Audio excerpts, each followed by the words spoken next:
Hello, and welcome to episode 1 of Open Books with Alana Weibert and Erin Vukolich, two female leaders modernizing the accounting space. Alana, introduce yourself. Hey everyone, I'm Alana Weibert.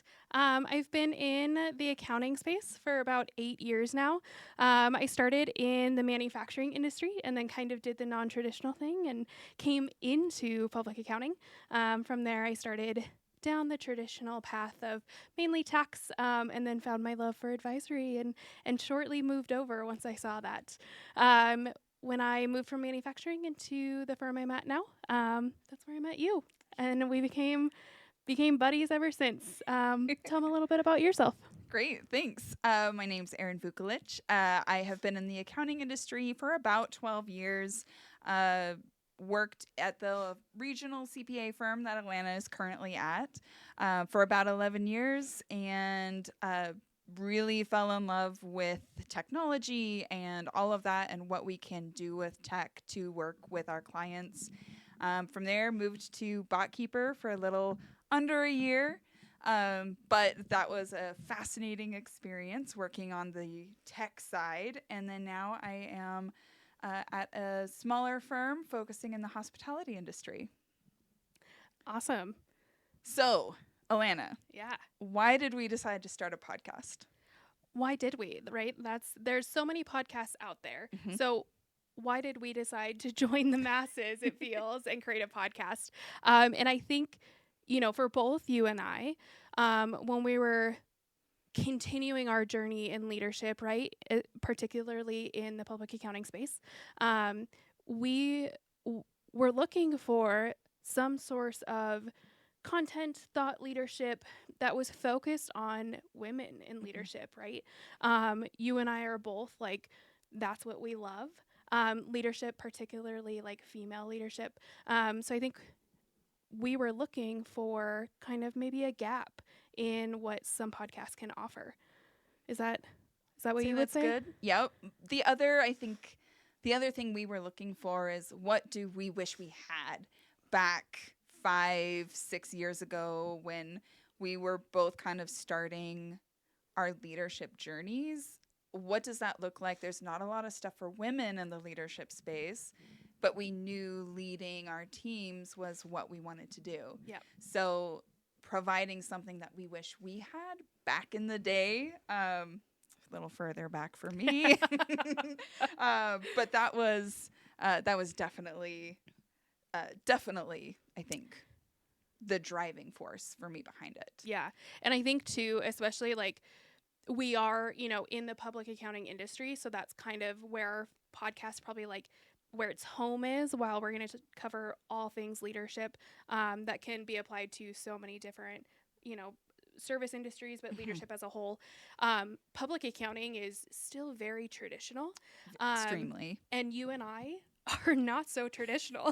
And I think those who on our team and probably other colleagues can vouch for that we're not super traditional. So I think too, it's bringing that, like we said in the beginning, that modern flair of leadership to a very traditional industry. That's great. Yeah. And I think the way that we start bringing that modern leadership is servant leadership. Yeah. The term servant leadership, I feel like, is kind of a buzzword. It's means a lot of different things to a lot of different people. Yeah. So what does service leadership mean to you? At its core, service leadership for me is like approaching the employee as a whole person.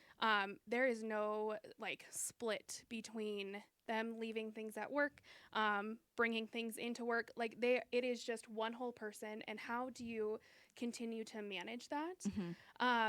I also think, Simon Sinek, he had a talk in May 2023, and he mentioned like the base of servant leadership is like the constant learning of leadership.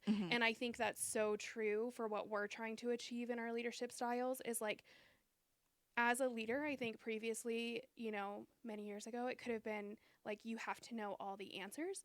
And I think servant leadership, like, you're not going to know everything, but like you're failing forward and you're just always trying to learn and get better. What is servant leadership, do you think? What does it mean to you? Definitely agree. The same, that learning with your team, learning the best way to lead them, which is going to be different across each of your team members. But I think another aspect of it for me that I think about on the day-to-day is the support. Servant leadership to me is providing all the support to your team that you can so that they can be successful, rather than demanding things occur when they may not have the support or the tools or the resources necessary to actually complete them. It's really digging into what do they need to be successful, and then that makes me successful as their leader. Yeah, and I think that's, interesting how you speak of the success of the employee first, and then you second. And I think that, that is what servant leadership is you're putting yourself last, right? But like for the betterment of the team, and like truly you have to want the success of your employee first and foremost. I try to always tell my team, like, I'm your biggest supporter and your biggest cheerleader. Like, I hope to be their safe space. So that like they can go do big things, do it. Like, I will be the person on the sidelines, like, cheering you on, and providing that support, as long as, their success is very important. Definitely. I know in my day-to-day, I try to support them verbally, but also not just verbally, but by action as well. So that's how I'm trying to implement that service leadership in the day-to-day. Just this week, had a staff member that was struggling with some things, and it took me just saying, I'm going to take these things off your plate and do them so that you don't have to worry about them, so you can get these higher priority things done. And it was almost hard for the team member to accept that. But it's like, I need you to be successful. I want you to be successful. I want you to enjoy coming to work. Or that's huge. Coming into your office at home, depending on where work is. But having her realize that in the end, I want her success. Because that is going to make me successful and the team successful, I think was kind of an eye-opening experience for her. Yeah, that's interesting. It reminds me of a couple weeks ago, I asked one of my team members, how do you feel on Sundays? Like, what emotions do you feel Sunday night, right? We hear a lot about like Sunday scaries and like that mindset of like, your weekend kind of gets cut short because you're thinking about work. And having that conversation with a team member of like, how do you feel on Sundays? Like, is there dread? Is there anxiety? Or like, it's okay if you're not ready to come back to work after a weekend, but I just don't want that dread and the anxiety.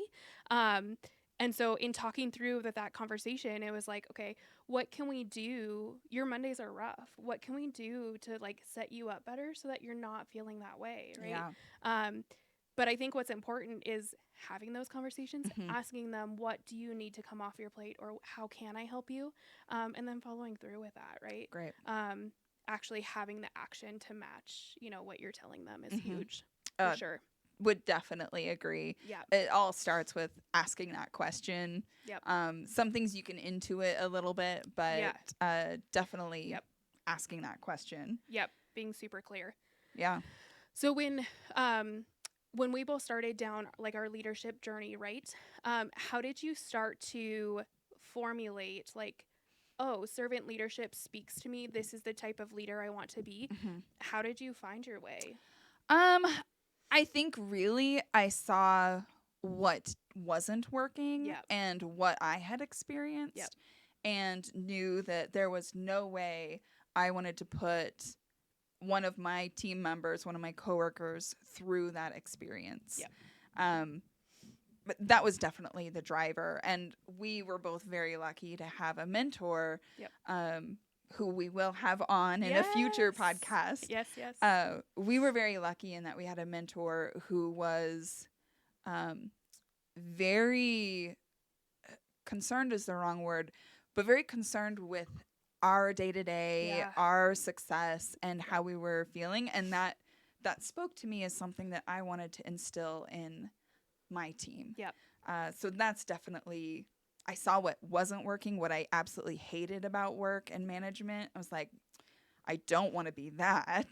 Mhm. So what do I want to be? Yep. How about you? Yeah, mine was very similar. I like to this day, I keep a list, especially on days when I have like low emotional capacity. I have a list of ways I want to show up to my team, and I also have a list of characteristics that I do not want to show to my team. So Oh, that it just reminds me like, hey, it's really easy like to fall into these things when like you're just having a bad day. yeah. This is a reminder of like how you don't want to show up. And I think it was very similar to you in that I saw what I didn't want to be, but with the mentor that you spoke about, I saw like he's getting results though. Mhm. It's not like his leadership, like wasn't getting results or like not much was happening. Like they're killing it. Mhm. And everyone's happy, Mhm. especially in public accounting. And it like really drew me to like I want some of that. Yeah. Like I want to just have like a lot of joy at work. And that's what he gave to his team. And so just taking like kind of replicating like what Yeah. he was doing, right? And what I really noticed with him is like he's so real and he shows up as like who he is at work. Mhm. He's not afraid to say I don't know. He's not afraid to like truly cheer someone on. Yeah. So I think like that showed me like just be yourself, Mhm. right? Be your strongest self at Yeah. work.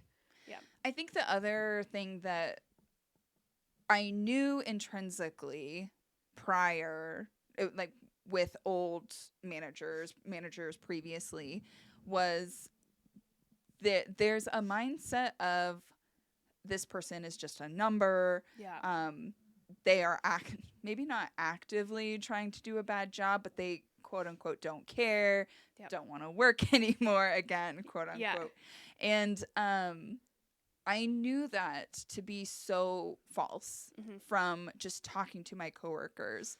All of them wanted to do a good job, Yeah. but none of them felt supported. They Yeah. weren't going to nastily try like to sabotage Totally. the firm. Yep.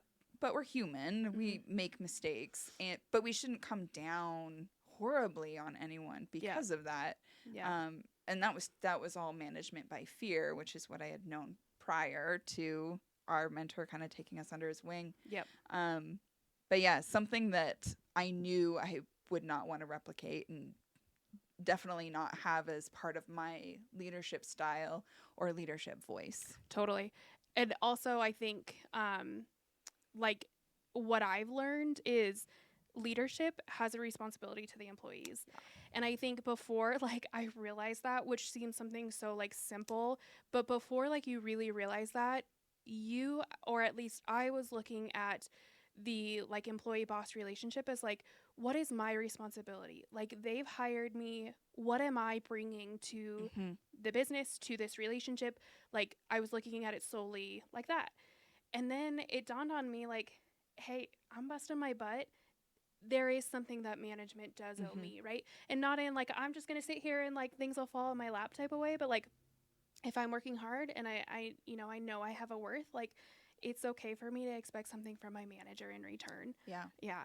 I think that speaks a lot to the kind of current bubblings just in the employment sphere Yeah. altogether. Yep. Used to be the employee and the employer were very loyal to each other. Yep.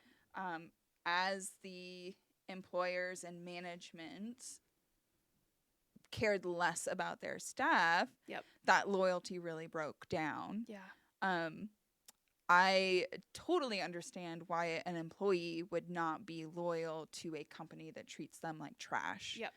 Or who manages them like trash. Yep. I think it's incredibly important for the leaders to invest and respect their employees' Yep. time and work and everything involved there. Yep.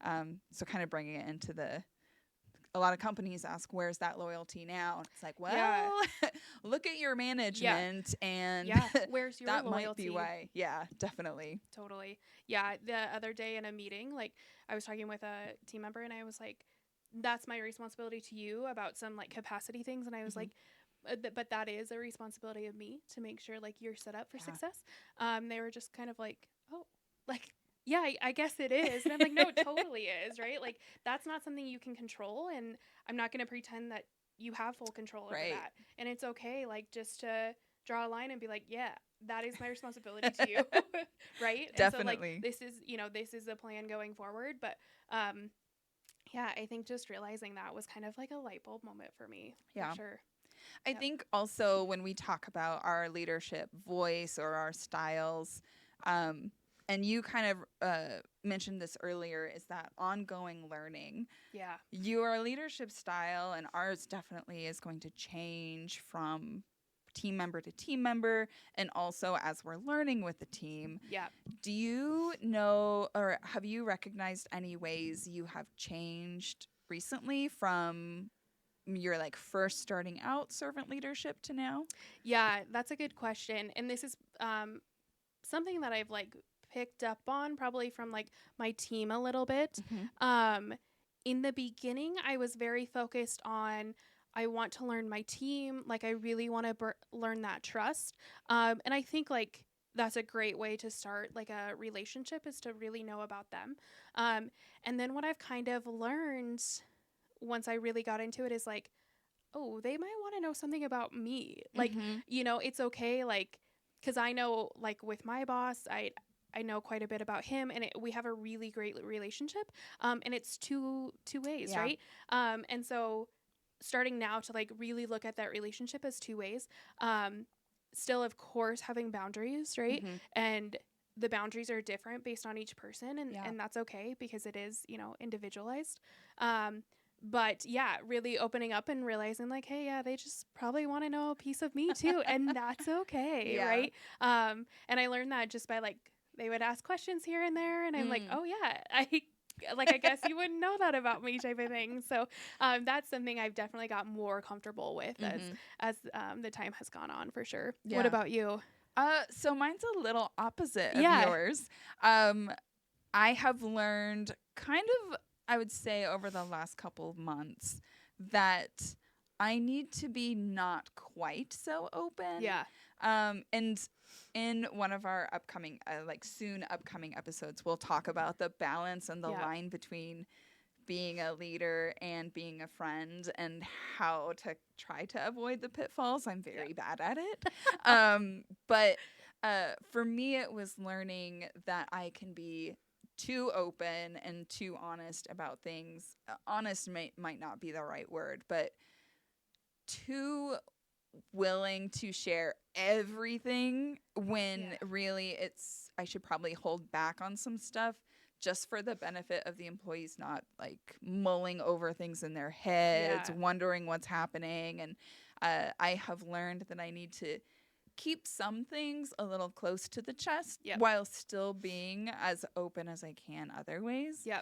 So a little bit different. Kind of the opposite. Which makes sense because we're two different people. Exactly. And if I think about it, I mean, that's probably not the first thing that we've like, different personalities. I think it sounds like we both have to kind of find our happy medium. Like, we were both starting out on different, levels of that, and meeting in the middle. There's a happy medium, right? Yeah, definitely. Yeah. It just takes a little bit of time to find that. Totally. And I think it has colored my relationships with those staff members. For sure. Like the first ones that I was full on Erin. Yeah. Maybe not the best idea.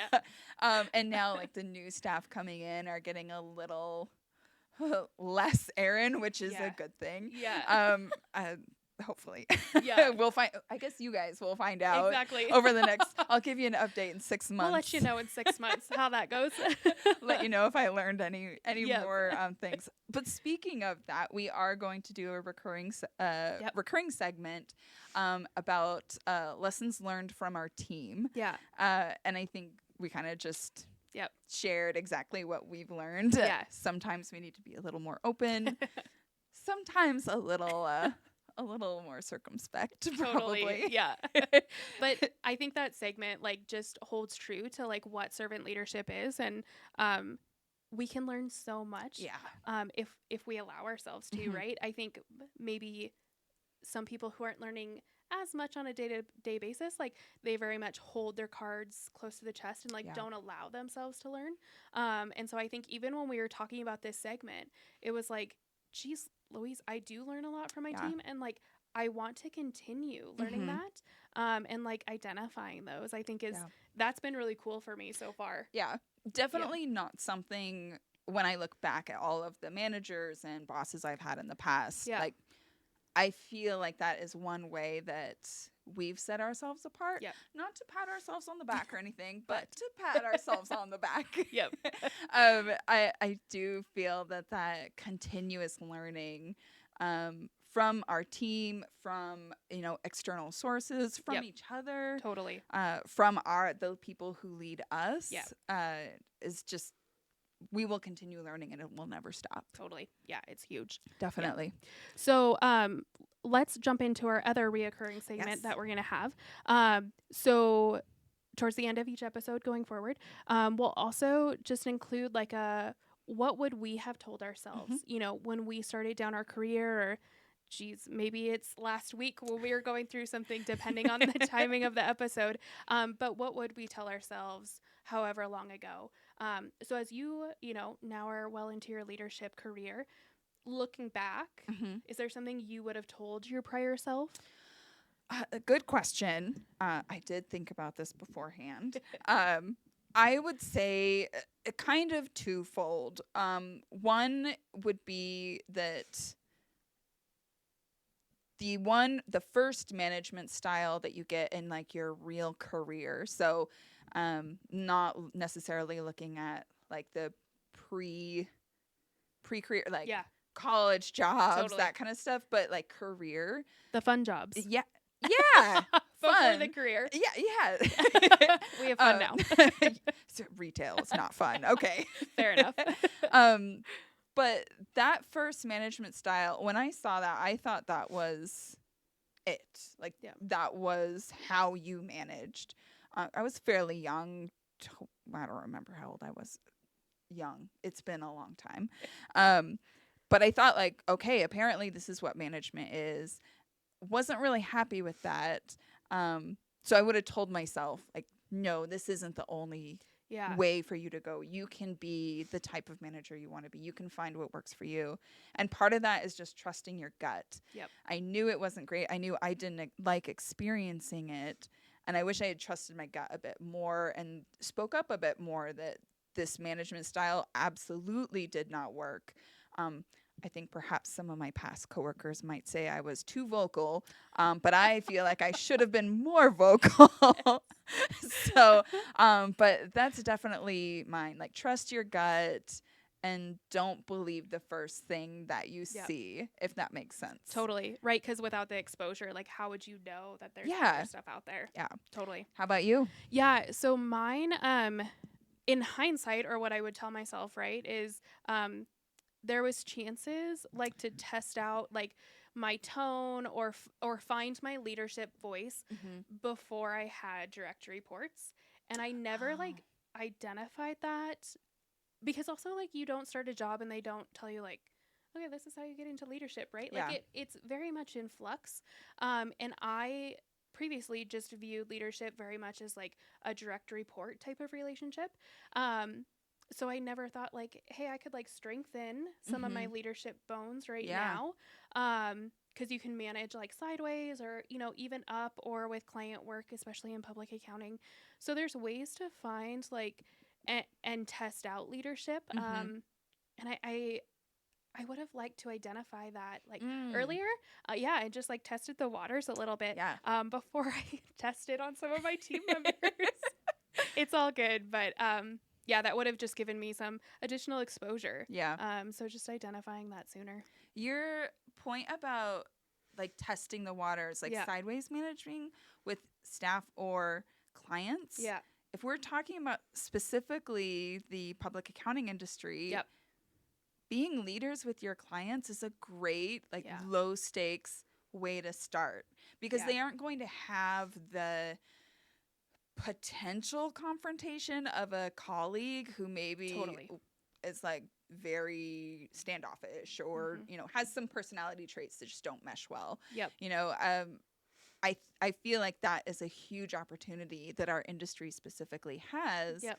And that you can kind of trial stuff with your Mhm. clients. It gives you great experience in seeing how a multitude of individuals like to be led. Yeah. Um, Yep. and how they respond really gives you the chance to work those muscles. Yeah. Um, Totally. they'll be a little weak and shaky at the Yeah. beginning, but They will. but then you can come into working with your team.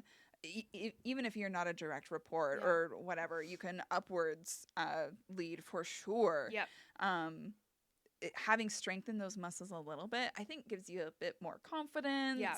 You aren't as shaky, Yeah. but definitely specifically for our industry and really any professional services industry, working with your clients and kind of starting to stretch those muscles would be great. Yep. Because like you mentioned, the stretching of the muscles, you know, you can also have those like harder conversations. They may not be like critical conversations in the very beginning, but it gets you comfortable with like voicing your opinion to another party or sharing a different opinion, you know, to somebody. Because that truly, like you said, of like the strengthening the muscles, like you just kind of got to go into it.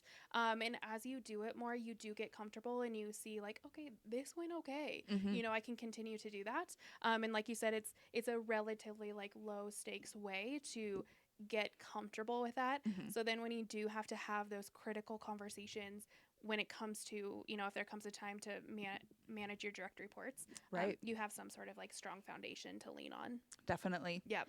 Also, if you can find a mentor who is in depth with or in step with the servant leadership model, that gives you that structure, that support behind you.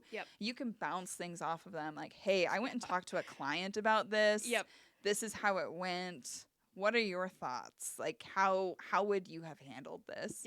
I think having that, learning also from someone who is in the mindset of servant leadership, and also learning along with you because they will continue to not stop learning. Is definitely, you know, builds those muscles even faster. There's, you know, countless times where I've gone to our mentor, right? And been like, this is what I'm thinking of doing, you know, and he'll talk it through with me. And it gives me a really good opportunity to like bounce off of him. He gives me great things to like consider, you know, and now I might be like, I feel good about this. Like I'm going to go do it. Or it's like, oh, let me go like, you know, digest this a little bit and think it through. So I think the mentor piece is huge. Especially when they believe, I guess, in servant leadership. Because it's also like you can be vulnerable with them about what you're feeling and what actions you want to do. And you don't have to like hide or pretend to be something you're not when talking through with them, which is huge. I love that. Anything else you want to share about servant leadership today? I don't. I'm so excited for our future episodes. Yay. We got through the first one today. But we're so excited, you know, to have everyone on this journey who wants to be with us for our future episodes. I can't believe it. I'm so excited. What about you? What are your final thoughts? Mirror yours. For everyone who is listening or watching, we have planned bi-weekly episodes. So every 2 weeks we'll have an episode going up. We've planned out a bunch of topics. We're going to try to ask a lot of the hard questions that might be uncomfortable to ask in a work environment. So covering diversity, what we experience as women just in the industry altogether. I am now specializing in hospitality, so I'll probably talk a little bit about that. Alana, I know you do like a lot of advisory work and tax work, so I suspect we'll dig into that a bit more. Totally. And what it's like trying to lead from that perspective. But thanks everyone for watching / listening. If you're just listening, again, this is Open Books. We hope that by bringing forward the lessons that we've learned and continue to learn over the time in the industry, we can help those who are just starting or thinking about starting, or even halfway through or towards the end of their servant leadership journey. Yeah. Wonderful. Thanks, everyone. Thanks all. Bye.